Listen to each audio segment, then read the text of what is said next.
جی بسم اللہ الرحمن الرحیم. ہم کتاب الصلاۃ کا مطالعہ کر رہے تھے. تو آج ہمارا ٹاپک ہے نماز جمعہ، صلاۃ الجمعہ. نماز جمعہ کی یا ایون کہ جمعہ کے دن کی فضیلت کے حوالے سے بہت ساری روایات ہمیں ملتی ہیں.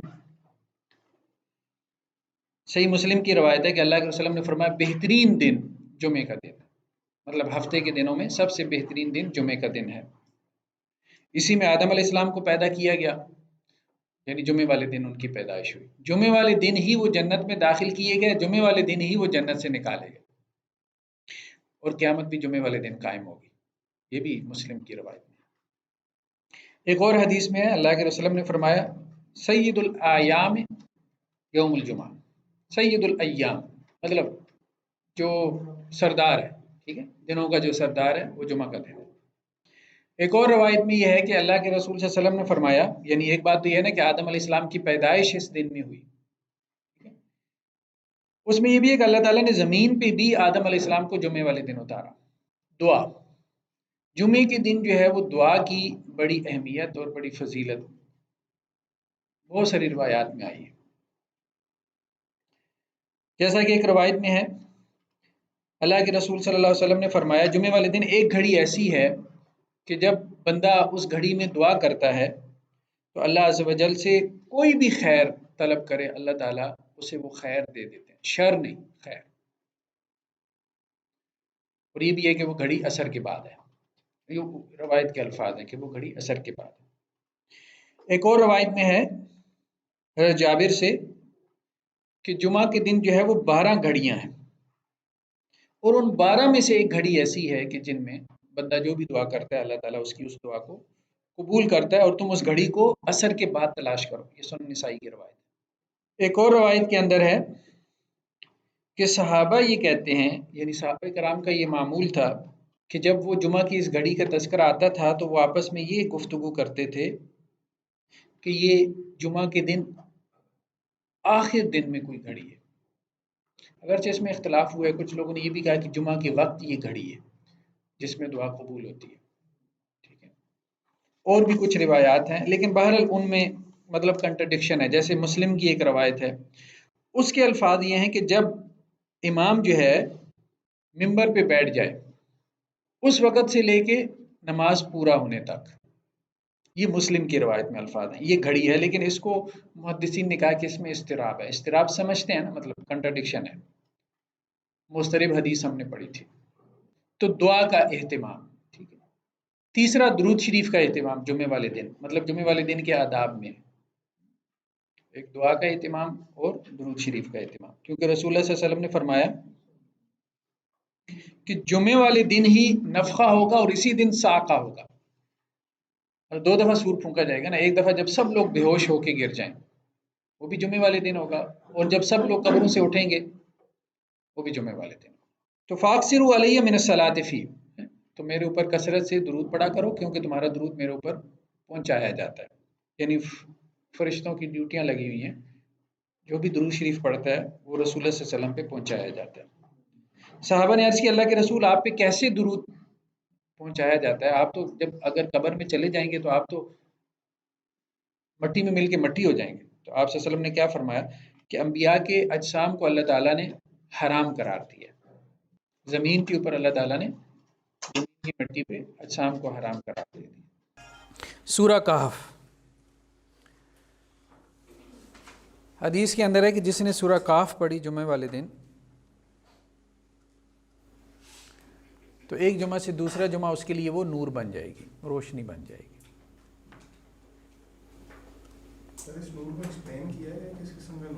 مطلب نور ہدایت اس معنی میں، ٹھیک ہے، اس کو مشکلات سے نکالے گی.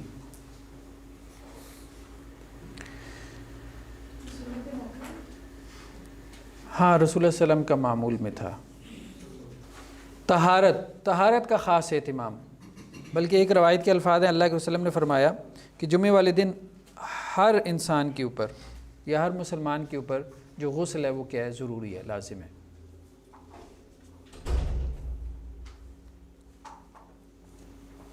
ایک روایت میں یہ بھی ہے کہ اگر اس کے پاس خوشبو ہے تو وہ بھی لگائے. ایک روایت میں آپ نے خطبے میں یہ بات کہی، کچھ لوگ ایسے تھے نا جو مطلب مزدوری کرتے تھے اور جمعہ کے لیے آ جاتے تھے خطبہ میں، تو ان سے پسینے کی بدبو آ رہی ہوتی تھی، تو اللہ کے رسول نے کہا کیا تم میں سے ایسے لوگ نہیں ہیں کہ جو جمعہ کے لیے علیحدہ سے 2 کپڑے رکھ لیں، تو جب جمعہ کے لیے آئیں تو وہ کپڑے پہن کے آئیں۔ تو بخاری کی روایت میں یہ بھی ہے کہ جو آدمی جمعہ والے دن غسل کر کے نکلتا ہے اور خوشبو لگا کے اور پھر مسجد میں جب جاتا ہے تو 2 آدمیوں کے درمیان فرق نہیں کرتا، مطلب تنگ نہیں کرتا کسی کو، گردنیں نہیں پھلانگتا، زبردستی جگہ نہیں بناتا لوگوں کے درمیان، تو یہ وہ شخص ہے کہ اللہ سبحانہ و تعالیٰ اس کے ایک جمعے سے دوسرے جمعے تک کے گناہ معاف کر دیں گے، بشرطے کہ وہ جمعہ کے درمیان، خطبہ جمعہ کے درمیان خاموش رہے، خاموشی سے سنیں۔ بہرحال چلیں کہہ لیں، مطلب کہنے میں کوئی حرج نہیں ہے، اتنی سختی نہیں کرنی چاہیے، جمعہ مبارک کہہ دیا کیوں کہہ دیا، اور ٹھیک ہے اللہ تعالیٰ تمہارے لیے جمعے کے دن کو بابرکت بنائے، اس کا مطلب یہی ہے نا، تو کہہ دیں جی، دعائیہ کلمات۔ ہاں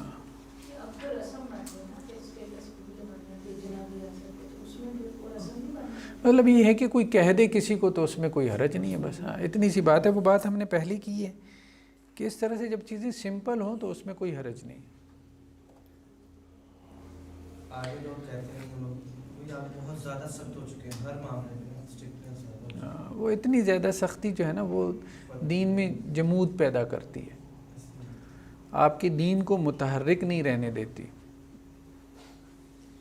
پھر دین جو ہے نا وہ نہیں لگتا کہ وہ کوئی ایسی چیز ہے کہ سوسائٹی میں رہتی ہوئی آپ اس کو پریکٹس کر سکتے ہیں۔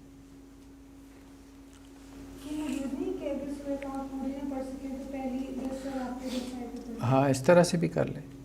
تو جمعہ کے لیے جلد پہنچنا، ٹھیک ہے جی، احادیث میں اس کے لیے بھی ترغیب ہے۔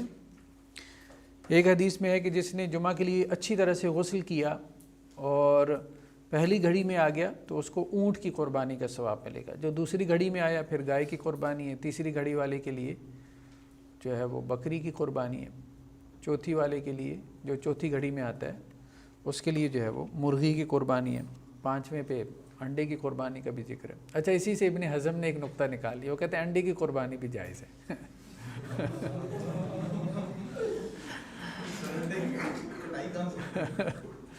وہ کہتے ہیں انڈے کی قربانی بھی جائز ہے، مرغی کی بھی جائز ہے۔ تو بہرحال یہاں اس معنی میں نہیں ہے، نہیں گھڑی کا ذکر ہے، ومن راح فی الساعۃ الخامسہ، ٹھیک ہے، جو 5ویں گھڑی میں آئی۔ اب اس میں اختلاف ہو گیا کہ یہ گھڑیاں کون سی ہیں، امام شافعی نے کہا کہ پورے دن میں ہیں، تو بعض ائمہ نے کہا کہ نہیں جمعہ کے وقت میں یہ گھڑی ہیں، پہلی گھڑی دوسری گھڑی۔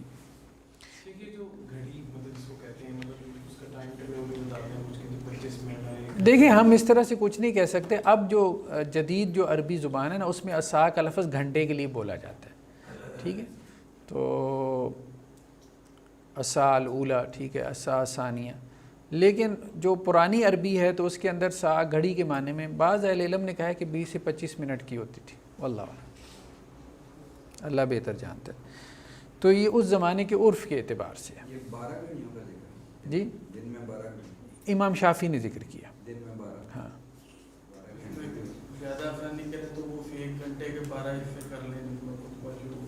یہ بھی ٹھیک ہے، بعض اہل علم نے اس کو یوں بھی کیا، ہاں بعض اہل علم نے اس طرح سے کیا۔ جی نماز سے پہلے نوافل، یعنی جمعہ کی نماز سے پہلے نوافل، جلد پہنچنا، ہاں نماز جمعہ کے آداب میں سے،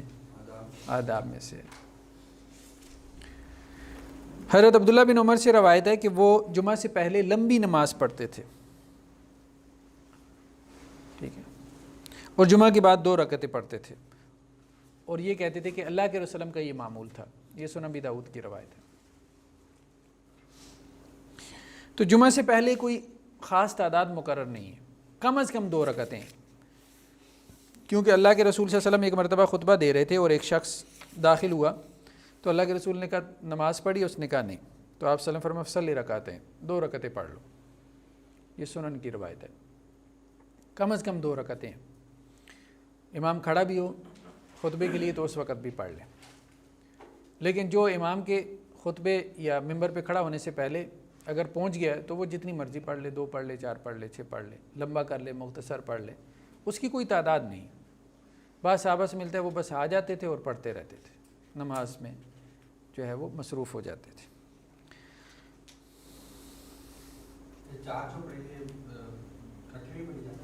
جی ہاں اکٹھی بھی پڑھی جا سکتی ہیں، لیکن رسول اللہ صلی اللہ علیہ وسلم کا زیادہ معمول یہ رہا کہ آپ نے 4 رکعتوں کو 2 کر کے پڑھا، زیادہ معمول یہ رہا. لیکن 4 اکٹھی پڑھنے کا بھی جواز ہے. نماز جمعہ کا حکم کیا ہے؟ ٹھیک ہے، واجب ہے، لازم ہے، فرض ہے. تو قرآن میں کیا ہے کہ جب نماز جمعہ کے لیے پکارا جائے تو فَسَعُوا إِلَىٰ ذِكْرِ اللَّهِ. ٹھیک ہے، ہاں فرض ہے. تو یہ جو پہلی بھی بات ہوئی تھی نا، حضرت عبداللہ ابن مسعود سے روایت ہے، یہ صحیح مسلم کی روایت ہے کہ اللہ کے رسول صلی اللہ علیہ وسلم نے کہا کہ میں یہ ارادہ کرتا ہوں کہ اپنی جگہ کسی کو کھڑا کروں جو لوگوں کو نماز پڑھائے، اور پھر ان لوگوں کے گھر جا کے جلا دوں جو جمعہ سے پیچھے رہ جاتے ہیں. اور جماعت کی نماز میں بات آئی تھی نا یہ کہ ایک روایت میں جمعہ کے الفاظ ہیں جو عبداللہ ابن مسعود سے، صحیح مسلم کی روایت. اب دیکھیں جمعہ اور جماعت قریب قریب کے لفظ ہیں. ہو سکتا ہے جمعہ سے جماعت ہو گیا، کسی راوی کو وہم ہو گیا. اصلاً یہ وعید جو ہے وہ جمعہ کے لیے ہو، گھر جلانے والی. واللہ عالم، اللہ بہتر سمجھتا ہے، لیکن الفاظ وہی ہیں. اور یہ بھی ہو سکتا ہے کہ 2 مرتبہ اللہ کے رسول نے کہا.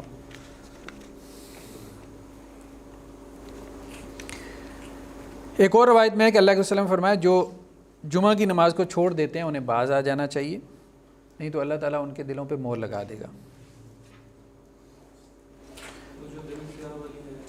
یہ بھی بعض روایات میں ہے کہ جس نے 3 جمعے چھوڑ دیے تو اللہ تعالیٰ اس کے دل پہ مہر لگا دیتا ہے. ہاں سر یہ بعض جگہوں پہ اسلام سے خارج ہونے کا بھی لوگ کہتے ہیں کہ نہیں، نماز یہ اسلام سے خارج ہونے والی بات نہیں ہے، ٹھیک ہے، لیکن اللہ تعالیٰ اس کے دل پہ مہر لگا دیتے ہیں، مطلب اس کے لیے ہدایت کے راستے بند ہو جاتے ہیں. اس میں جمعے سے مراد جو ہے وہ صرف صلاۃ جمعہ ہے یا خطبے سے لے کے آخر تک نماز جمعہ، صرف نماز جمعہ.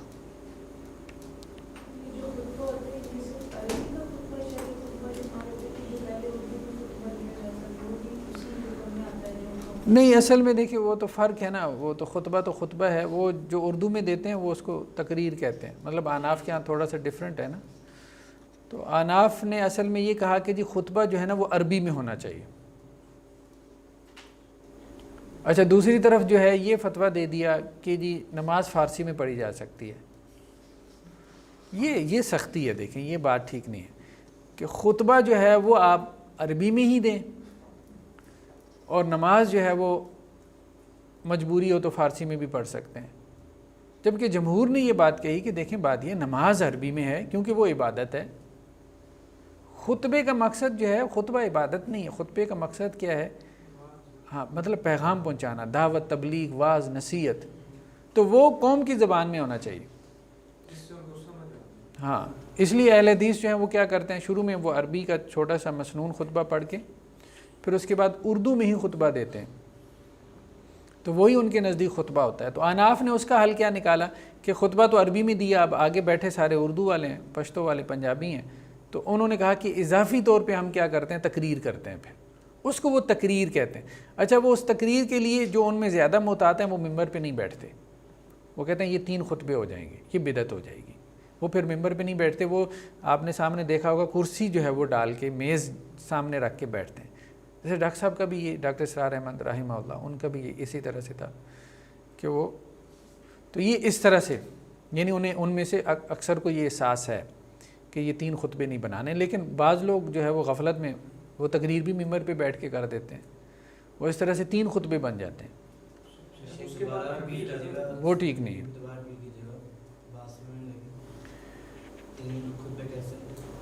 مطلب ایک تقریر کرتے ہیں نا پہلے، تقریر ہوتی ہے. اچھا کھڑے ہو کے خطبہ دینا بھی کیا سنت سے ثابت ہے؟ خطبہ تو ہوتا ہی کھڑے ہو کے ہے نا، خطبہ تو ہوتا ہی کھڑے ہو کے. بیچ میں بیٹھتے ہیں پھر دوبارہ ہاں اسی طریقے بیٹھ کے کرتے ہیں. 3 سیٹوں والا ممبر لازمی ہے کیونکہ اب آج کے دور میں تو وہ کچھ لوگ ختم کر کے جاتے ہیں. نہیں کوئی لازم نہیں ہے. بہت ساری چیزیں جو ہے نا وہ آپ کہیں کہ جی وہ اونچی جگہ پسندیدہ ہوتی ہیں، مستحب کے درجے میں ہوتی ہیں. لازمی والی بات تو خیر نہیں کہنی چاہیے. 2 خطبے، جمعہ کے لیے 2 خطبے ہیں. عید کے بارے میں اب اگرچہ اختلاف ہے، وہ آگے آ رہا ہے کہ 1 خطبہ ہے یا عید کے 2 خطبے ہوتے ہیں. جمعہ کے تو 2 ہی خطبے ہیں. کیا وجہ کیا ہے؟ اس کی ریزن کیا ہے 2 واللہ عالم، اللہ بہتر جانتا ہے. ریزن کا تو کوئی علم نہیں ہے، لیکن یہ ہے کہ اللہ کے رسول صلی اللہ علیہ وسلم 2 خطبے دیتے تھے. جمعے کے حوالے سے، جلدی آنے کے حوالے سے ایک روایت سنتے ہیں کہ فرشتے بھی جب امام ممبر پہ بیٹھ جاتے ہیں آگے تو فرشتے بھی شامل ہو جاتے ہیں. ہاں یہ بالکل روایت میں ہے. کاؤنٹنگ ہو رہی ہے بندے کی، وہ کاؤنٹنگ کیا بند ہو جاتی ہے؟ ثواب جو ہے نا، ثواب اس کا بند ہو جاتا ہے. جو افضل ہاں اس فضیلت جو جمعے کی ہے وہ امام ممبر پہ بیٹھنے سے پہلے تک ہے خطیب کے. ایسا ہی ہے. جو بعد میں آنے والا ہے اس کو پھر نارمل مطلب اجر مل رہا ہے. وہ اس کا فرض پورا ہو رہا ہے. اچھا، اس کا فرض پورا ہو رہا ہے. فضیلت جو تھی وہ پہلے والوں کی ہے، جو آگے اس کے بعد جو ہے وہ فرض پورا ہو رہا ہے. اس کے بعد فرض پورا ہے. امام کے ممبر پہ بیٹھنے سے پہلے جو آ گئے ان کو فضیلت مل گئی جمعے کی، باقیوں کے لیے فرض پورا ہوا. ایک روایت کے الفاظ ہیں کہ جمعہ جو ہے وہ ہر مسلمان کے اوپر واجب ہے. ٹھیک ہے، سوائے 4 کے: غلام، عورت، بچہ اور مریض.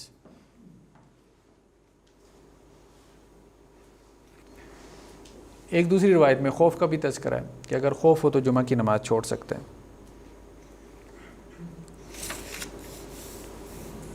جمعہ کا وقت سفر کی حالت میں جمعہ فرض ہوتا ہے؟ نہیں، سفر کی حالت میں فرض نہیں. سفر میں آپ ظہر بھی پڑھ سکتے ہیں. جمہور کا موقف یہ ہے، جمہور فقہا کا، کہ جمعہ کا جو وقت ہے وہ ظہر کا وقت ہے. ظہر کا وقت ہم نے بیان کر دیا، پڑھ لیا. ٹھیک. لیکن امام احمد یہ کہتے ہیں کہ جمعہ جو ہے نا وہ ظہر سے پہلے ہے، کیونکہ بعض روایات میں یہ آتا ہے، جیسے کہ حضرت جابر کی روایت ہے، صحیح مسلم میں ہے کہ اللہ کے رسول صلی اللہ علیہ وسلم ہمیں جمعہ پڑھاتے تھے، پھر ہم اپنے اونٹوں کے باڑے کی طرف جاتے تھے اور اونٹوں کو ہم کیا کرتے تھے، سائے میں لے کے جاتے تھے، اور اس وقت سورج جو ہے وہ ڈھلتا تھا. یعنی جمعہ پڑھ کے ہم واپس چلے جاتے تھے تب سورج ڈھلتا تھا. ہاں، یہ امام احمد کا موقف ہے. تو پھر وہ ظہر بھی پڑھتے تھے؟ اسی لیے تو دیکھیں نا، ہم نے پہلے یہ بات پڑھی تھی ممنوع اوقات میں کہ حملی اسکول آف تھاٹ میں جمعہ والے دن زوال کا وقت نہیں ہے. ٹھیک ہے، جمعہ والے دن زوال کا وقت نہیں.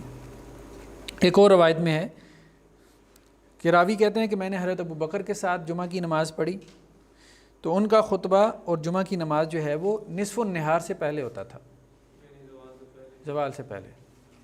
پھر میں نے حضرت عمر کے ساتھ جو ہے وہ نماز اور خطبہ جو ہے جمعہ کا سنا اور نماز پڑھی، تو اس کے بارے میں میں یہ کہہ سکتا ہوں کہ وہ نصف النہار کے وقت ہوتا تھا.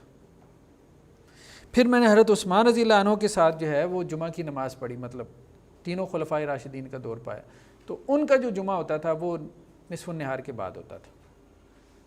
تو گویا معاملے میں وسعت ہے، تینوں طرح سے، پہلے پڑھ لے زوال سے، زوال کے وقت پڑھ لے، زوال کے بعد پڑھ لے، تو معاملے میں وسعت ہے. اس معاملے میں حملی اسکول آف تھاٹ کا یہ موقف بہتر معلوم ہوتا ہے کہ جمعے والے دن زوال کا وقت نہیں ہے،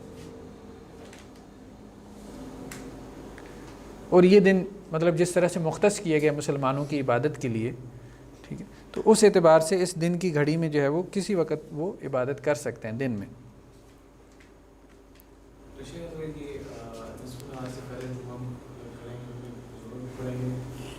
کیا کیوں، وہ کیوں پڑھیں گے وہ کیوں پڑھیں گے؟ شرائط، جمعہ کی شرائط. بعض فقہا نے جمعہ کے لیے کچھ شرائط عائد کی ہیں. مثال کے طور پہ جیسے کہ جی ایک مخصوص تعداد ہو تو جمعہ جو ہے وہ ہوتا ہے. یا مطلب ایسا ایسا ٹاؤن ہو، ایسا ایسا قصبہ ہو، اس میں ایسی ایسی سہولیات ہوں تو پھر جمعہ ہوتا ہے. جیسے کچھ نے کہا کہ جی 40 لوگ ہوں تو جمعہ ہوتا ہے، 40 سے کم پہ جمعہ نہیں ہے.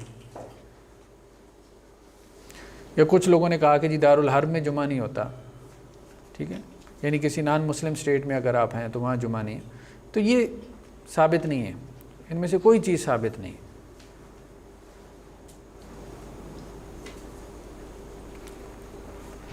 اس میں کوئی حافظ ابن حجر نے 15 کے قریب اقوال کا تذکرہ کیا. اب ظاہری بات ہے جس میں کوئی خاص دلیل نہیں ہوتی تو وہاں اقوال اسی طرح سے پھر بڑھتے ہیں کہ کتنی تعداد ہو تو پھر جمعہ ہوتا ہے. اس میں 15 اقوال ہیں.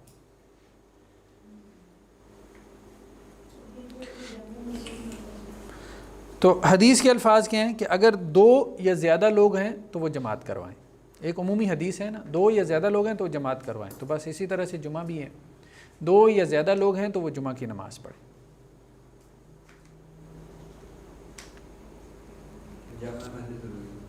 جی جامع مسجد تو ضروری نہیں ہے، ظاہری بات ہے. مطلب ہاں سفر میں ہیں تو جمعہ کریں. اب دیکھیں اب جیسے کرونا میں اب مطلب بہت سارے لوگ سوال پوچھتے تھے تو مساجد تو بند تھیں، تو اب لوگوں کی سوشل گیدرنگ تو ہو ہی رہی تھی نا. مطلب عام اپنے اس کے لیے تو وہ لوگ جمع ہو جاتے تھے. عید کی نماز کے حوالے سے بھی کافی کیوریز آتی رہیں. تو اب جب عید ملنے کے لیے انہوں نے جمع ہونا ہے، مجھے بتائیں 2-4 گھر والوں نے، تو وہ یہی سوچتے تھے کہ پھر ہم نماز کے لیے کیوں نہ جمع ہو جائیں. اس سے پہلے 10 منٹ بعد جب ہم نے جمع ہونا ہے کھانے پہ، تو 10 منٹ پہلے جمع ہو کے نماز کیوں نہ پڑھ لیں اپنے گھر کے لان میں. بہت سمپل ہے، پڑھ لیں. چھوٹا سا عید کا خطبہ دیں 5 منٹ کا، ٹھیک ہے، دیکھ کے پڑھ لیں کوئی 2-4 حدیثیں، اور پھر آگے ایک بندہ آگے بڑھ کے جماعت کروا دے. بس اتنی سی بات ہے. کوئی گھنٹے کا خطبہ تو ویسے ہی ثابت نہیں ہے. ٹھیک ہے، تو یہ تو مولویوں کی بدعت میں سے ہے. رسول اللہ صلی اللہ علیہ وسلم کا خطبہ 10 منٹ مطلب بس اتنا ہوتا تھا. عام طور پہ 10 منٹ کا خطبہ ہوتا تھا. ایک خطبہ 10 منٹ کا. ٹھیک جی.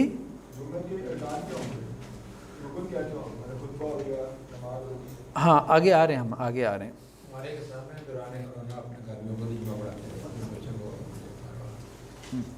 ٹھیک ہے، کوئی حرج نہیں.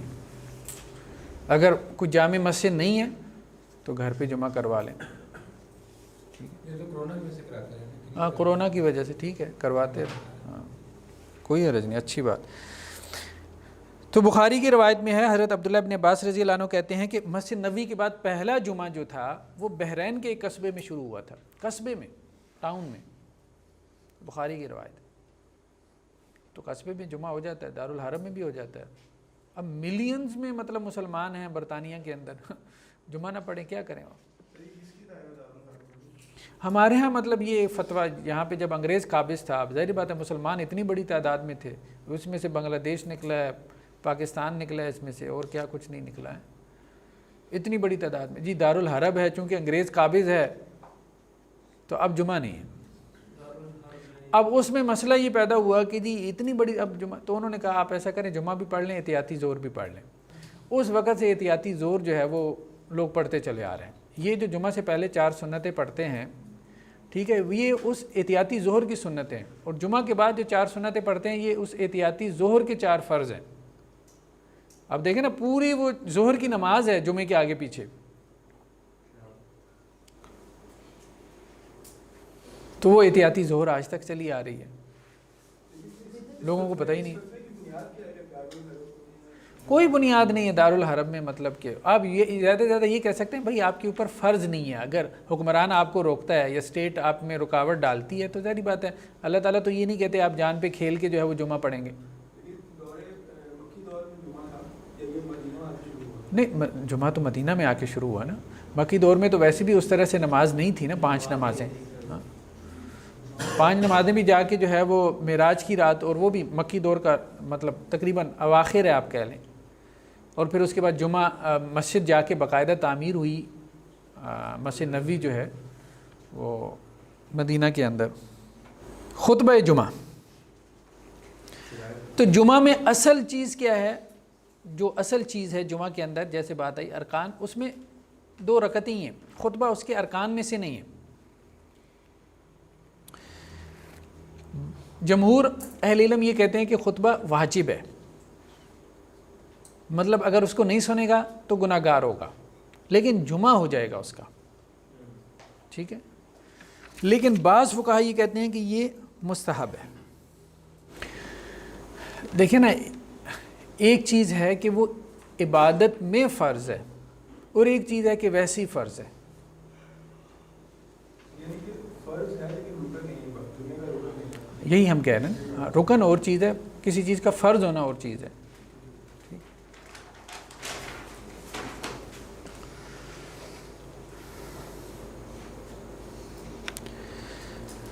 آخری رکعت پا لینا، جمعے کی آخری رکعت پانا۔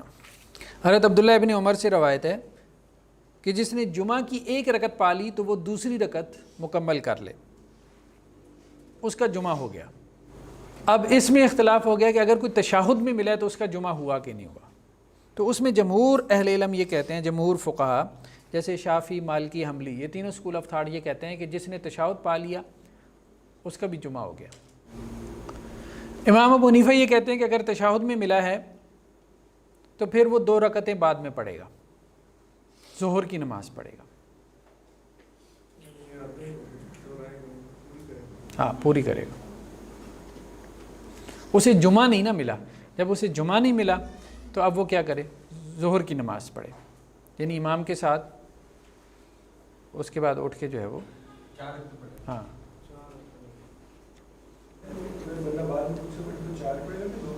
4 پڑھے گا۔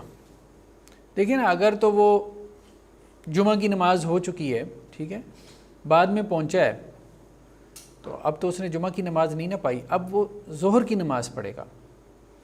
یعنی مسجد میں جب پہنچا ہے تو امام صاحب جو ہے وہ سلام پھیر چکے تھے، تو اب وہ 2 رکعتیں نہیں پڑھے گا، اب وہ 4 رکعتیں پڑھے گا، ظہر کی نماز پڑھے گا، کیونکہ جمعہ کی 2 رکعتیں ہیں، اور جمعہ جو ہے وہ جماعت کے ساتھ ہے، جمعہ انفرادی نہیں ہے۔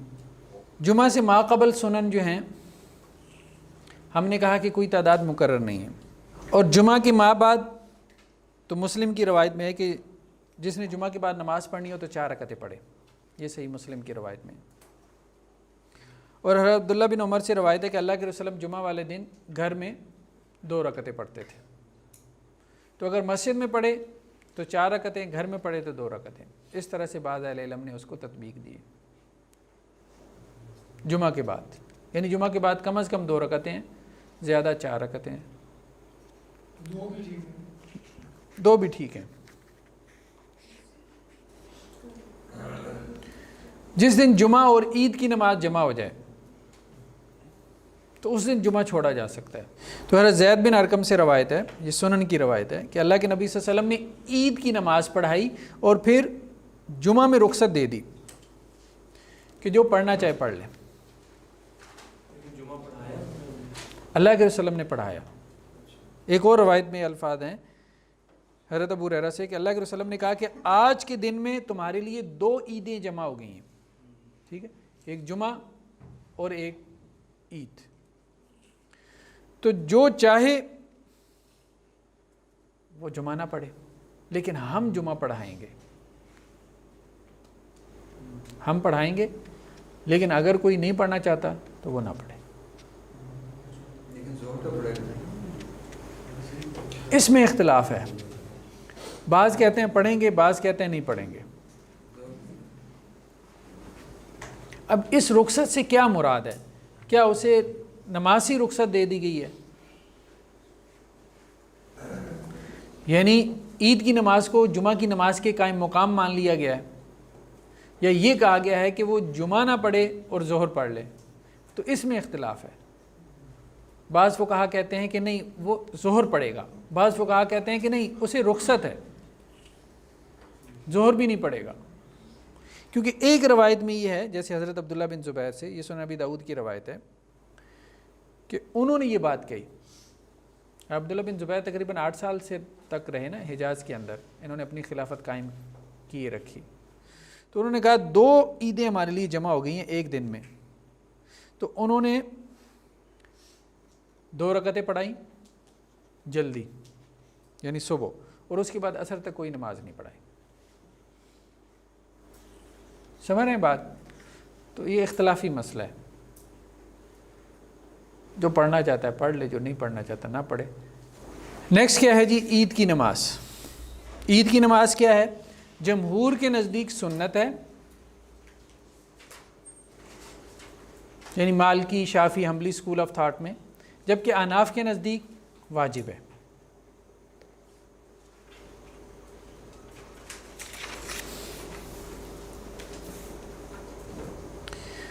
عید کی نماز کی سنن معروف ہیں۔ عید الفطر کے لیے نکلیں تو کچھ کھا پی کے نکلیں، جیسے تاک کھجوریں ہیں۔ عید الاضحیٰ کے لیے نکلیں تو اللہ کے رسول صلی اللہ علیہ وسلم جو ہے وہ کچھ کھائے پیے بغیر نکلے، ٹھیک ہے۔ پھر یہ ہے کہ عید کی نماز جو ہے وہ باہر جا کے پڑھے، کھلے علاقے میں، کھلی جگہ میں، میدان میں۔ شہروں میں اب ممکن نہیں رہا تو پارکس میں جا کے پڑھی جا سکتی ہے۔ تو سنن ابی داؤد کی روایت ہے حضرت ابو ہریرہ سے کہ ایک مرتبہ جو ہے وہ عید والے دن بارش ہو گئی تو رسول اللہ صلی اللہ علیہ وسلم نے مسجد میں عید کی نماز پڑھائی، یعنی معمول نہیں تھا آپ صلی اللہ علیہ وسلم کا، لیکن بارش کی وجہ سے آپ نے مسجد میں، تو عذر ہو تو مسجد میں بھی نماز پڑھ سکتے ہیں۔ اصلاً عید کی نماز مسجد میں نہیں، لیکن پھر وہی بات ہے کہ یہ سنن میں سے لازم نہیں۔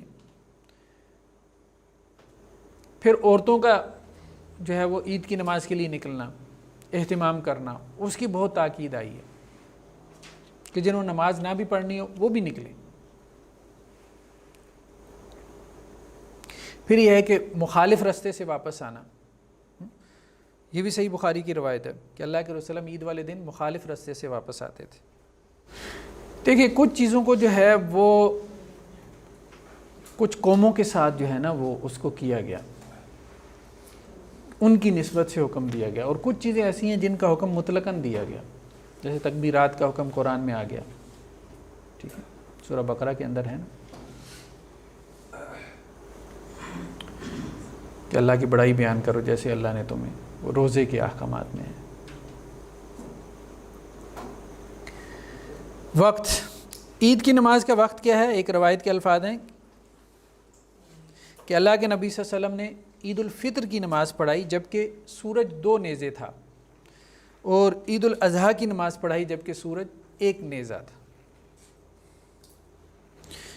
تو انہوں نے نیچے جو ہے نا وہ حاشیے میں لکھا ہوا ہے کہ 1 نیزہ جو ہے وہ 3 میٹر کا ہوتا ہے، تاکہ کسی کا نیزہ بہت لمبا نہ ہو جائے۔ اذان اور اقامت نہیں ہے عید کی نماز کے لیے۔ دیکھیں 1 نیزہ تقریباً جیسے آپ اشراق کی نماز کا وقت کہتے ہیں نا، ٹھیک ہے، 10 سے 15 منٹ بعد تقریباً۔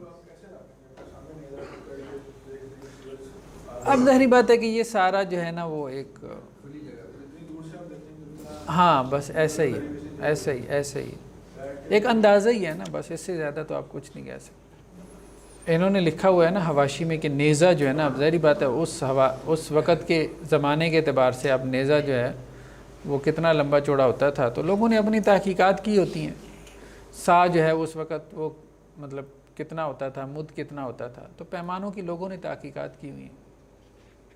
اللہ بہتر جانتا ہے، ہم اس زمانے کا 1400 سال پرانا نیزہ دیکھنے سے تو رہے، نہ کسی میوزیم میں ملے گا، سیدھی سی بات ہے۔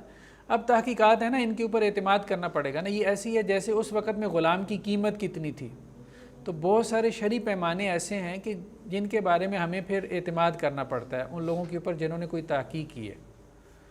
تو اب قرآن نے بہت سارے معاملات میں کہا جی آپ غلام آزاد کریں، غلام تو آج ہے نہیں، تو اتنی قیمت صدقہ کرے۔ وہ قیمت کیا ہوتی تھی؟ غلام کتنے میں بکتا تھا؟ اب ظاہری بات ہے یہ ایسی چیزیں ہیں کہ جن کو ڈھونڈ نکالنا بہت مشکل ہے، بڑی کیلکولیشنز کرنی پڑتی ہیں اس کے لیے، ٹھیک، کیونکہ دین تو اس طرح سے روایت ہوا ہے، لیکن کلچر یہ چیزیں ان کی اتنی اہمیت نہیں ہوتی، تو وہ اس طرح سے روایت نہیں ہوتی۔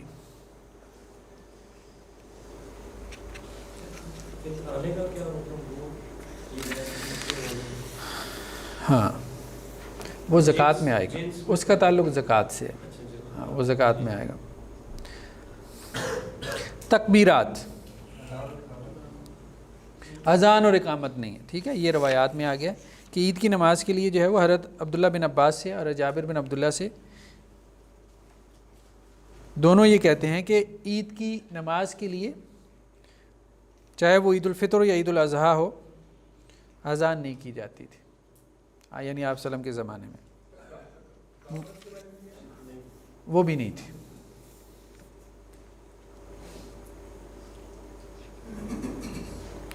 تکبیرات سنن کی روایت میں ہے، جیسے سنن ابن ماجہ میں، کہ اللہ کے رسول نے 12 تکبیرات کہیں، پہلی رکعت میں 7 اور دوسری میں 5.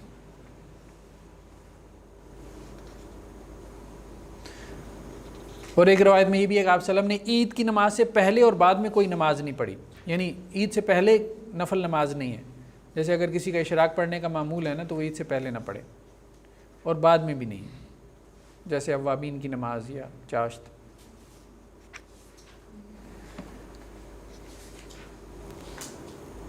خاص عید والے دن ہیں. تکبیرات رکعت کے کون سے ہیں؟ جی تکبیرات 7 اور 5. ہاں 7 تکبیرات پہلی رکعت میں ہیں، 5 دوسری رکعت میں، اور سورہ فاتحہ پڑھنے سے پہلے ہیں. ٹھیک ہے، 7 تکبیرات سورۃ فاتحہ پڑھنے سے پہلے ہیں، 5 تکبیرات بھی سورہ فاتحہ پڑھنے سے پہلے ہیں. یہی جمہور کا موقف ہے. آناف نے سے اختلاف موقف اختیار کیا ہے، لیکن وہ دوسرے جمہور والے کہتے ہیں وہ روایات ضعیف ہیں. یہ نفل کے جو کہہ کہ نہیں پڑھنا، یہ کہیں اس کی ذکر ملتا ہے؟ جی ذکر ملتا ہے کہ اللہ کے رسول صلی اللہ علیہ وسلم نے ایک روایت میں ہے کہ عید سے پہلے اور بعد میں کوئی نفل نہیں پڑھے. اس کی کوئی وعید بھی بتائی ہے؟ نہیں، وعید نہیں ہے. بس یہ الفاظ ملتے ہیں کہ پڑھنے دیں. جیسے کہ امام بخاری نے حضرت عبداللہ بن عباس سے روایت کیا ہے کہ وہ مکروہ سمجھتے تھے عید سے پہلے نفل کو، تو مکروہ کے درجے، بہتر ہے نہ پڑھے.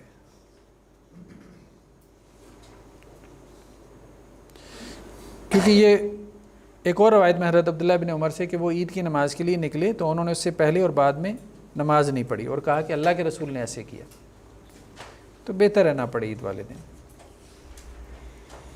خطبہ عید،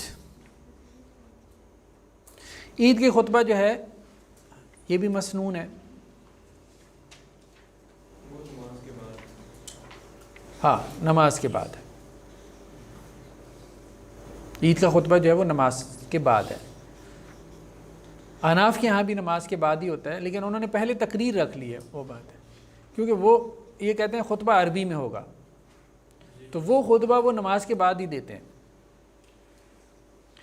لیکن اب عربی خطبہ لوگوں کو سمجھ نہیں آتا تو انہوں نے اضافی طور پہ کیا کیا ہے، پہلے تقریر رکھ لی ہے نماز سے. نہیں، یہ رائے ٹھیک نہیں ہے. دیکھیں بات یہ ہے کہ بدعت کا حکم آپ لگا سکتے ہیں، آپ لگا سکتے ہیں. آپ یہ کہیں گے اس کی خطا ہے، ٹھیک ہے، ہم اس کی سنسیریٹی میں شک نہیں کرتے، اس کے اخلاص میں ہمیں شک نہیں ہے، لیکن یہ اپنی فارم میں بدعت ہے کہ نہیں ہے، تو آپ اس کے فارم پہ حکم لگائیں گے بدعت کا. لیکن یہ Hanafi school of thought totally different ہے. جو اختلافات تو ہیں، باہر اختلافات تو ہیں. اب دیکھیں خود احناف میں بعض اعمال کے حوالے سے اختلاف ہے.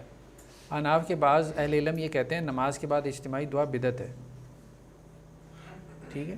بعض مفتیان کرام نے فتویٰ دیا ہوا ہے کہ بدعت ہے، اور بعض اس کے جواب، تو وہ تو ایک with in school of thought اختلاف ہو رہا ہوتا ہے کہ یہ بدعت ہے کہ نہیں. تو فارم کے اوپر حکم لگانے میں کوئی حرج نہیں ہے، اگلے کے اخلاص میں شک و شبہ نہ کریں، بس اتنی سی بات.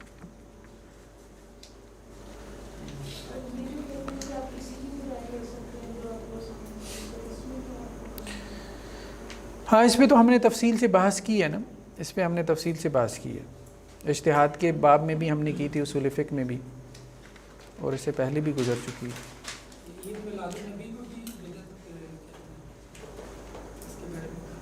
دیکھیں پھر وہی بات ہے کہ جس طرح سے اس نے ایک رسم کی صورت اختیار کر لی ہے نا، تو ظاہری بات ہے یہ تو بدعات میں سے ہے. لیکن ایک آدمی کہتا ہے کہ جی مجھے رسول اللہ صلی اللہ علیہ وسلم کی پیدا ہونے کی خوشی ہے، یا اس دن میں وہ پیدا ہوئی ہے، خوشی تو کو تو آپ بدعت نہیں کہہ سکتے. جو لوگ کھانا بیچتے ہیں، جو لوگ بات یہ ہے کہ دیکھیں میلاد النبی پہ جو لوگ کھانا بھیجتے ہیں، ظاہری بات ہے کہ وہ کھانا تو مطلب کس نیت سے بھیج رہے ہیں آپ کو بھی پتہ ہے کہ اللہ کے رسول اس دن میں پیدا ہوئی ہے تو ہم نے اس خوشی میں کھانا پکایا، تو اس خوشی میں کھانا پکانے سے وہ کھانا حرام نہیں ہو جاتا. اس طرح اس کے اوپر قرآن نہیں کرنے سے بھی پھر حرام نہیں. ہم نے بات کی ہے کہ قرآن پڑھنے سے حرام نہیں ہوتا جب تک کہ اس کی نسبت غیر اللہ کی طرف نہ کی جائے، کہ اللہ کے غیر کا تقرب حاصل کرنے کے لیے اگر کوئی جو ہے وہ دیگ چڑھائی گئی ہے اللہ کے غیر کا تقرب حاصل کرنے کے لیے یا اس کو خوش کرنے کے لیے کہ وہ میری دعائیں قبول کر لے، یہ دیکھیں اس میں تو شرک کی سینس بنتی ہے، یہ تو شرک ہے. یہ کھانا تو حرام ہے. یا غیر اللہ کے لیے کوئی جانور ذبح کیا گیا اس کے تقرب کے لیے، اس کو راضی کرنے کے لیے، اپنی حاجات اس سے پوری کر، جیسے نذرانہ پیش کرتے ہیں لوگ ہیں کہ جی ہماری کوئی حاجت پوری ہو جائے، وہ تو شرک میں ہے، اس کا کھانا تو حرام ہے. لیکن بہت ساری چیزیں ایسی ہیں کہ جس میں یہ پیچھے نیتیں نہیں ہوتی. اس میں کوئی اچھا پکا ہو تو کھا سکتا ہے. میں یہ بھی نہیں کہہ رہا، میں یہ کہہ رہا ہوں کہ اصل میں یہ چیزیں جو ہے نا جب رسم کی صورت اختیار کر جاتی ہیں نا تو ہمیں رسم کو ڈسکریج کرنا ہے بجائے اس کے کہ ہم اس کے اوپر کوئی جو ہے نا وہ قانونی حکم لگائیں. وہ قانونی حکم لگانا ایک دوسری ایکسٹریم ہے. تو جس چیز کا جو سٹیٹس ہے نا اس کا وہ سٹیٹس ہمارے سامنے ہونا چاہیے. مطلب ایک چیز مکروہ ہے نا تو ہم اس کا رد حرام کی طرح نہ کریں، اس کا رد ہم مکروہ کی طرح کریں.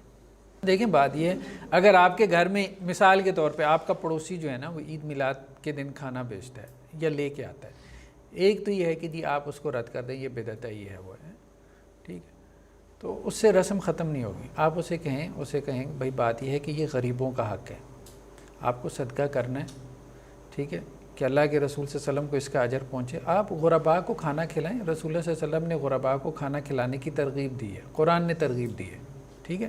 تو آپ نے یہ کھانا جو بھیجا ہے ہم اپنے کسی غریب مسکین کو جو جاننے والا ہے ہمارے گھر میں جو بھی ہے ملازم ہے، ہم اس کو، تاکہ آپ کو بھی اس کا ثواب پہنچے، آپ کی طرف سے یہ صدقہ بنے. تو یہ اس طرح سے مطلب کہ دیکھیں نا کتنا ویلفیئر کا کام ہونے والا ہے، سوسائٹی میں ویلفیئر کا کام تو ہونے والا ہے، بس اس کو صحیح ڈائریکشن دینے کی ضرورت ہے. کھانا کھلانا مطلب کون سی معیوب بات ہے؟ اصل بات تو یہ ہے نا کہ وہ کھانا صحیح جگہ کھلایا نہیں جا رہا. کتنی بھوک پیاس ہے سوسائٹی کے اندر، مجھے بتائیں کتنی غربت ہے. دیکھیں اگر کوئی 12 ربیع الاول کو غرباء کو کھانا کھلا دیتا ہے، مساکین کو، یا کوئی کہتا ہے میں نے 12 ربیع الاول کو، تو ممانعت کی بھی تو کوئی دلیل نہیں ہے نا. مطلب اگر کوئی جمعرات کو ہی صدقہ کرتا ہے ہم اسے یہی کہیں کہ بھائی جمعرات کو صدقہ کرنا اس طرح سے ثابت نہیں ہے، لیکن ممانعت کی بھی تو دلیل نہیں ہے نا.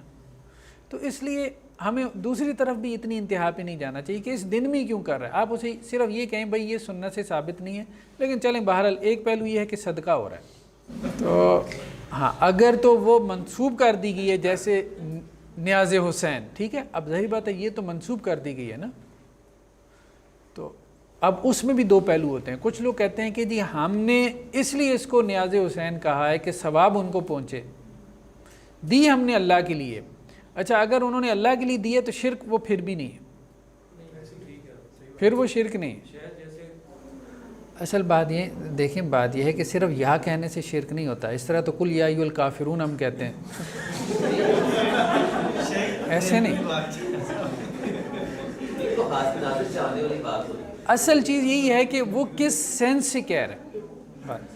تو دیکھیں بات یہ ہے کہ جہاں تک ثواب پہنچانے کا معاملہ ہے نا، وہ تو فقہا میں اختلافی ہے کہ میت کو ثواب وہ ابھی صلاۃ الجنائز میں ہم اس کو دیکھیں گے، ٹھیک ہے، کہ میت کی طرف سے جو ہے وہ صدقہ پہنچتا ہے کہ نہیں. تو جمہور یہی کہتے ہیں کہ پہنچتا ہے، ثواب پہنچتا ہے. آپ صدقہ کرتے ہیں تو غرباء اور مساکین کو کھلاتے ہیں تو آپ کی میت کو ثواب پہنچتا ہے، اور یہی بات بہتر معلوم ہوتی ہے. تو اس لیے ہم نے اس سینس میں کہا تھا کہ اگر کوئی یہ کہتا ہے، دیکھیں اب بہرحال ہر اسکول آف تھاٹ میں آپ کو ایسے لوگ مل جاتے ہیں جو اپنے لوگوں کو شرک سے نکالنے کی کوشش کر رہے ہیں، معتدل لوگ ہیں، ٹھیک ہے، آپ کو ایسے سپیکرز مل جاتے ہیں، مطلب تو اپنے لوگوں کی وہ ٹیوننگ کرتے رہتے ہیں. تو اگر اس وجہ سے اب لوگ صرف اس لیے کہ جی مطلب وہ نیاز حسین سے وہ کہتا ہے جی نہیں میں تو غیر اللہ کی نیاز دے ہی نہیں رہا، میں تو اللہ کے لیے دے رہا ہوں، میرا مقصد صرف یہ ہے کہ حضرت حسین کو ثواب پہنچ جائے، دیکھیں اب اس میں ہم اس کو شرک نہیں کہیں گے، باقی ہم چلیں اس سے اختلاف کر لیں کہ بھئی آپ اس دن میں کیوں کر رہے ہیں، کسی اور دن میں کیوں نہیں کر رہے، ٹھیک ہے، لیکن ہم اسے شرک نہیں کہہ سکتے۔ دیکھیں بات یہ جب آپ نے اس پہ شرک کا فتویٰ لگانا ہے تو پھر آپ کو تو محتاط ہونا پڑے گا نا، ٹھیک ہے، شرک کا فتویٰ چھوٹا فتویٰ تو نہیں ہے۔ عقیدے کا مطلب ہی کیا ہے؟ سوچ، عقدہ جو گھرا لگ جاتی ہے آپ کے سوچ میں، ٹھیک ہے، تو عقیدہ تو بیسیکلی ہے ہی فکر، سوچ اور تھاٹ ہے، عمل تو نہیں ہے۔ تو وہ کس سوچ سے، کس فکر سے وہ کام کر رہا ہے، اس کی بڑی اہمیت ہے، اس کی بڑی اہمیت ہے، اسی کی وجہ سے اس کے اوپر فتویٰ لگتا ہے۔ تو اگر وہ یہ کہتا ہے کہ جی یہ جو 11ویں شریف ہے اس کا مقصد شاہ عبد القادر جیلانی رحمہ اللہ علیہ کا تقرب نہیں ہے، اگر تقرب کے لیے کرا ہے پھر یہ شرک ہے، پھر یہ شرک ہے، یہ شرکیہ کھانا ہے، اس پہ غیر اللہ کا نام لیا گیا، اس کا کھانا حرام ہے، ٹھیک ہے۔ یا وہ یہ اس لیے کر رہا ہے کہ جی وہ میری کوئی حاجت پوری کریں گے اگر میں، لیکن اگر وہ یہ کہتا ہے کہ نہیں میرا مقصد صرف یہ ہے کہ میں یہ صدقہ کر رہا ہوں اس کا ثواب ان کو پہنچ جائے، پھر یہ اختلافی مسئلہ ہے فقہاء میں۔ اہل حدیث اگرچہ اصال ثواب کے قائل نہیں ہیں عام طور پہ، ٹھیک ہے، لیکن باقی فقہاء میں تو میجورٹی تو قائل ہے نا اصال ثواب کی، اور اس کی کچھ روایات بھی موجود ہیں جن سے استدلال کیا جا سکتا ہے، یعنی اصال ثواب کے مسئلے میں استدلال کیا جا سکتا ہے۔ یہ ایسی ہے نا کہ قبر پہ جا کے دعا کر رہا ہے، ایک وہ ہے جو صاحب قبر سے دعا کر رہا ہے میری حاجت پوری کر دے، اور ایک یہ ہے کہ وہ صاحب قبر کے لیے دعا کر رہا ہے کہ یا اللہ اس کی مغفرت فرما، اس کے درجات بلند کر۔ تو اب وہ قبر کے اوپر ہاتھ اٹھا کے تو کھڑا ہے صرف اس وجہ سے کہ اس کا فعل یہ ہے کہ وہ قبر پہ ہاتھ اٹھا کے کھڑا ہے، ہمیں اس کے اوپر شرک کا فتویٰ لگا دینا چاہیے اس کے فعل کی وجہ سے، یہ میرے حال میں درست نہیں ہوگا۔ یہ بات ٹھیک ہے، اب یہ بات اس طرح سے کرنے میں کوئی حرج نہیں ہے، مطلب یہ اب یہ جو ٹون بھی ہے نا، اب یہ ایک نرم ٹون ہے، ٹھیک ہے، کہ جی آپ قبر کے اوپر کھڑے ہو کے دعا نہ کریں اس لیے کہ جی کوئی یہ نہ سمجھے کہ جی آپ اس سے مانگ رہے ہیں، ٹھیک ہے، اب اتنی سی بات کرنے میں کوئی حرج نہیں۔ لیکن جب آپ کہیں گے کہ جی قبر کے اوپر ہاتھ اٹھا کے دعا کرنا یہ تو شرک ہے، نہیں، وہ پھر ایک سخت فتویٰ ہو جائے گا نا، ہر چیز کو اس کی جگہ رکھنے کی ضرورت ہے۔ اگر وہ ایسا لیتے ہیں تو غلط کرتے ہیں نا، ہم تو وہ پہلے ہی کہہ رہے ہیں کہ وہ ٹھیک نہیں ہے، ظاہری بات ہے غلط ہے، لیکن وسیلے کے بارے میں ذہن میں رکھیں، وسیلہ بدعت ہے، شرک نہیں ہے، ہاں یہ بات ذہن میں رکھیں، وسیلہ بدعت ہے، وسیلہ بھی شرک نہیں ہے۔ دیکھیں جو وسیلہ بنا رہا ہے وہ بھی یہ کہہ رہا ہے کہ میں اللہ سے مانگ رہا ہوں، ٹھیک ہے نا، لیکن یہ شرک تک لے جاتی ہے، شرک تک لے جاتی ہے۔ میں مانگ اللہ سے رہا ہوں لیکن اللہ کے ہاں اس کو سفارشی بنا رہا ہوں، تو ہم یہ کہیں گے کہ یہ کام تم غلط کر رہے، یہ بدعت ہے، رسول اللہ صلی اللہ علیہ وسلم کا یہ طریقہ نہیں ہے، ٹھیک ہے، یہ صحابہ کا یہ طریقہ نہیں ہے، انہوں نے براہ راست اللہ سے مانگا ہے، درمیان میں واسطہ نہیں ڈالا۔ دیکھیں اصل بات یہ ہے کہ وہ یہ کہتے تھے کہ اللہ کے ہاں ان کو کیا ہے، ہم سفارشی بنا رہے ہیں، ٹھیک ہے، جیسے فرشتوں کے بارے میں انہوں نے ایک رائے جو ہے اس کا اظہار کیا کہ یہ اللہ کی بیٹی ہے۔ تو دیکھیں کچھ چیزیں ایسی ہیں کہ جن کا سفارشی ہونا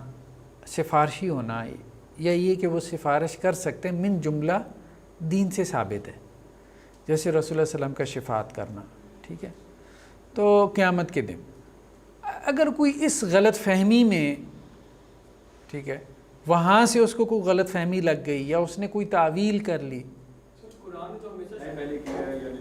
وہی ہے نا، لیکن خود رستہ بھی تو ایک کھولا ہے نا، اصل بات یہ ہے کہ تھوڑا سا رستہ بھی تو کھولا ہے نا، شہداء جو ہے وہ سفارش کریں گے، انبیاء جو ہے وہ سفارش کریں گے، رسول اللہ صلی اللہ علیہ وسلم کی شفاعت ہوگی، تو وہ سفارش تو ہے، مطلب ایک ہے بری سفارش، یا آپ کہیں کہ اللہ کی مرضی کے بغیر سفارش کوئی کرے گا، وہ نہیں ہو سکتی، ٹھیک ہے، جسے کہتے ہیں کہ جی اللہ کے اوپر کوئی چڑھ کے سفارش کرے گا، ایسا تو نہیں ہوگا۔ اللہ تعالیٰ کسی کو اعزاز اور آنر بخشیں اور وہ پھر کوئی سفارش کرے اور اللہ تعالیٰ اس کی سفارش کو قبول کر لیں، تو بہرحال ایسی سفارش اس کا ہمیں ہمارے دین میں اجازت ملتی ہے۔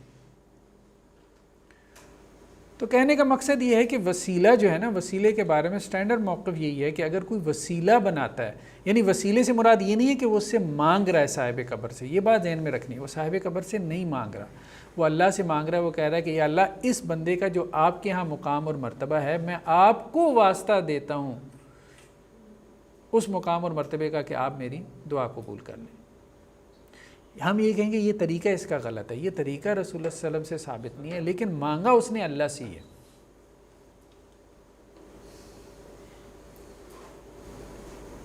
اب دیکھیں نا کچھ لوگ تو ایسے ہیں جن کا مقام اور مرتبہ ہی اللہ کے ہاں نہیں ہے۔ اب بتوں کا کیا مقام اور مرتبہ ہے اللہ کے ہاں؟ وہ تو سارا ہے ہی جھوٹ نا۔ تو دونوں مسئلوں میں تھوڑا سا فرق تو پڑ جاتا ہے۔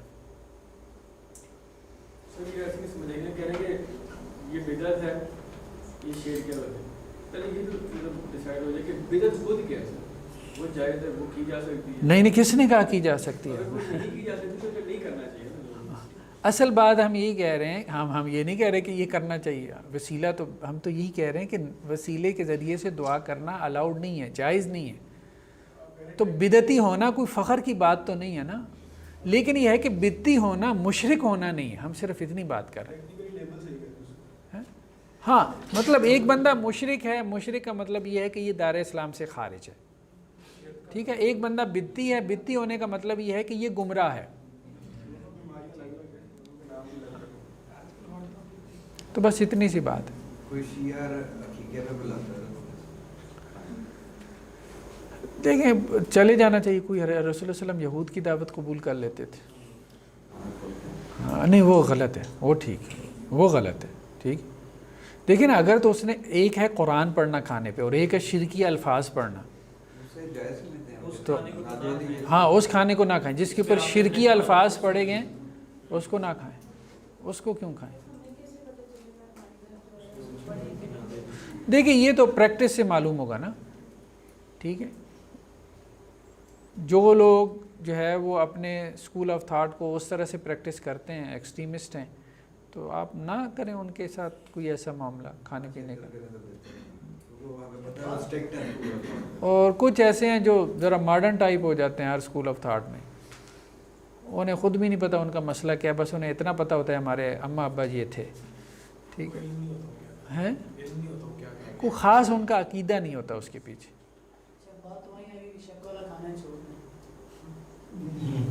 آپ ضرور چھوڑیں، میں یہ نہیں کہہ رہا آپ ہر کھانا چھوڑ دیں، لیکن اگر کسی نے کھا لیا اس پہ فتویٰ نہ لگائیں۔ ہم اصل میں دوسرے کے اعتبار سے بات کر رہے ہیں۔ دیکھیں اصل میں ہوتا کیا، جتنا تقویٰ جو ہے نا، جتنا تقویٰ اپنی ذات کی حد تک ممکن ہے وہ تقویٰ اختیار کریں، ٹھیک ہے۔ لیکن جب بات آتی ہے دوسرے کی تو وہاں جو ہے نا تقویٰ اپلائی نہ کریں۔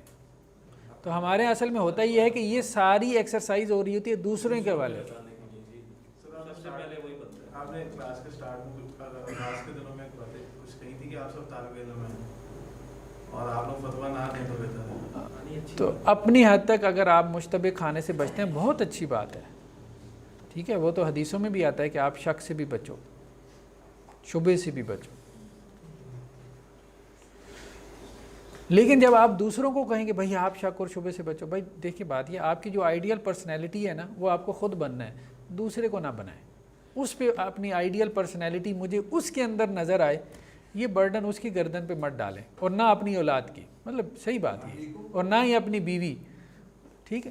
تو اب ہوتا اصل میں یہی ہوتا ہے کہ آپ کے ذہن میں دینداری کا ایک اچھا بڑا مطلب ایک آئیڈیل کانسیپٹ ہے، آپ یہ چاہ رہے ہیں کہ اس پہ میں نہیں، یہ میرے بیوی بچے پورے اترنے چاہیے، یہ میرے بہن بھائی میرے والدین اس کے اوپر پورے اترنے چاہیے۔ اس سے مسائل پیدا ہوتے ہیں، ٹھیک۔ وہ ہم یہی کہہ رہے ہیں نا، قوا انفسکم واہلیکم نارا سے مراد یہ ہے کہ جو واضح واضح دین کے احکامات ہیں اس میں خود بھی بچیں، اپنے اہل و عیال کو بھی بچائیں۔ جو معاملات تو عزیمت والے ہیں، ٹھیک ہے، تو وہ عزیمتیں صرف اپنی حد تک اختیار کریں۔ وہ کھانا لڑکے والوں کی طرف سے بھی تو ہو سکتا ہے۔ اس کی بہت تعویلیں کی جا سکتی ہیں، یہ بھی تعویل کی گئی ہے کہ وہ اصل میں زرہ تھی جو انہوں نے بیچی تھی، اور اسی سے کوئی جہیز کا سامان بھی تیار ہوا۔ تو وہ چیزیں اتنی واضح نہیں ہیں، مطلب ان سے دلیل پکڑی جائے۔ دیکھیں اصل بات پھر وہی ہے کہ ہمیں کسی چیز کو نہ تو رسم بنانا ہے اور نہ ہی ہمیں اسے کوئی حرام بنا کے منع کرنا ہے۔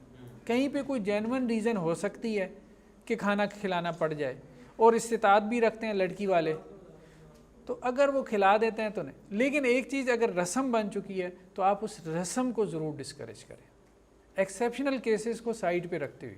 شاید کورونا میں صرف ایک کھانا ہی نہیں. دیکھیں یہ بات تو ہے نا ہمارے دین کی جو ہے وہ یہ تعلیمات میں سے ہے کہ آپ فنکشنز کو سمپل رکھیں, بہت سادہ. کہ یہ تو ہاں اسراف سے, فضول خرچی سے, یہ ساری چیزیں سے بچ. شیر کا سین بنا دیں, شیر کا سین بنا دیں.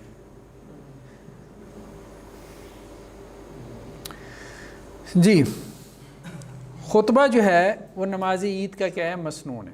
اس میں اختلاف ہے کہ 2 خطبے ہیں یا 1 ہے, بہرحال اس میں اختلاف ہے.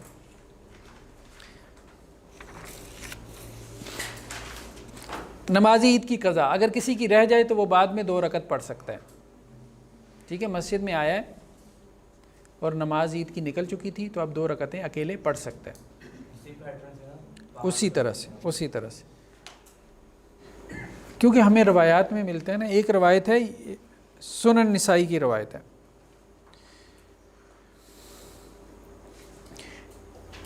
کہ ایک مرتبہ اللہ کے رسول صلی اللہ علیہ وسلم نے رمضان میں روزہ رکھا.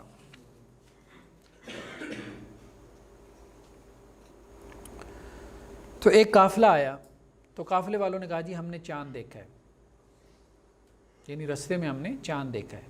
مدینہ والوں کو چاند نظر نہیں آیا تھا. ٹھیک ہے, یعنی یہ 30ویں دن کا روزہ تھا, امکان تھا کہ آج عید ہو جائے.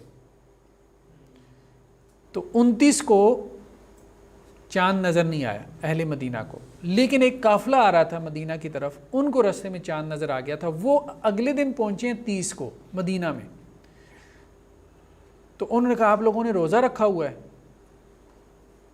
تو انہوں نے کہا بھئی ہمیں تو چاند نظر نہیں آیا. انہوں نے کہا ہمیں نظر آیا ہے, ہمارا تو روزہ نہیں ہے, ہم تو آج عید کر رہے ہیں. تو اللہ کے رسول صلی اللہ علیہ وسلم نے پھر دن میں روزہ جو ہے وہ کہا کہ کھول دو, اور ساتھ میں یہ کہا کہ کل اب عید کی نماز پڑھیں. تو اس سے بعض فقہاء نے دلیل پکڑی ہے کہ اگر کسی کی رہ جائے تو وہ پھر اس کی قضا دے سکتا ہے. عید کی نماز 2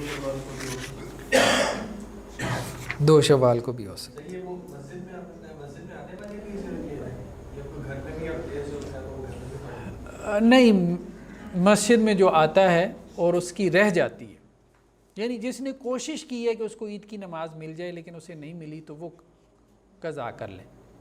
لوگ گلوبل مون سائٹنگ کے لیے بھی یہی دلیل پیش کرتے ہیں کہ اگر دنیا کے کسی کونے میں بھی نظر آ جائے تو وہ پوری دنیا کے مسلمانوں کے لیے نہیں, یہ تو اس کے لیے دلیل نہیں بنتی ہے. دیکھیں یہ تو ظاہری بات ہے کہ وہ قافلہ اگلے دن مدینہ پہنچ گیا تو اس کا مطلب کیا ہے, کتنے فاصلے پہ ہوگا مدینہ سے؟ اونٹوں پہ آ رہے تھے نا, کون سا ہوائی جہاز پہ آ رہے تھے, تو وہ ایک ہی جو ہے وہ علاقہ بنتا ہے. ٹھیک, عید ملنا ٹھیک ہے جی. پھر ظاہری بات ہے کہ وہ دیکھیں نا جو حصہ اس کا رہ گیا ہے وہ امام نے پڑھ لیا نا تو اس کو کفایت کرے گا. تکبیرات کے ساتھ جو ہے وہ رفع الیدین بھی ہے, ہاتھ اوپر اٹھانا ہے ہر تکبیر کے ساتھ. کیا؟ تکبیرات کے ساتھ ہاں یہ جنرل رول ہے. ہاتھ باندھنے ہوتے ہیں کہ یہ تو بڑی کنفیوژن ہو جاتی ہے, کچھ لوگ ہاتھ باندھتے ہوتے ہیں, کچھ نیچے گرا لیتے ہیں. نہیں, ہاتھ کیونکہ ہاتھ آپ نے باندھے ہوئے ہیں نا تو تکبیر کہی ہے تو واپس ہاتھ اسی حالت میں آئیں گے, ہاتھ باندھنے ہیں ہر تکبیر کے بعد ہاتھ باندھنے. تقبل اللہ منا ومن, یہ الفاظ آتے ہیں صحابہ سے جب وہ عید ملتے تھے. اللہ ہم سے اور تم سے صالح اعمال کو قبول فرمائے. ٹھیک ہے, تو رسماً جو چیزیں عام ہیں جیسے گلے وغیرہ ملنا کوئی حرج نہیں ہے اس میں ہے. عید والے دن سوئیاں بنانے میں بھی کوئی حرج نہیں ہے, کوئی حرج نہیں ہے. دین سمجھ کے تو نہیں نہ کر رہے اس کو اس طرح سے.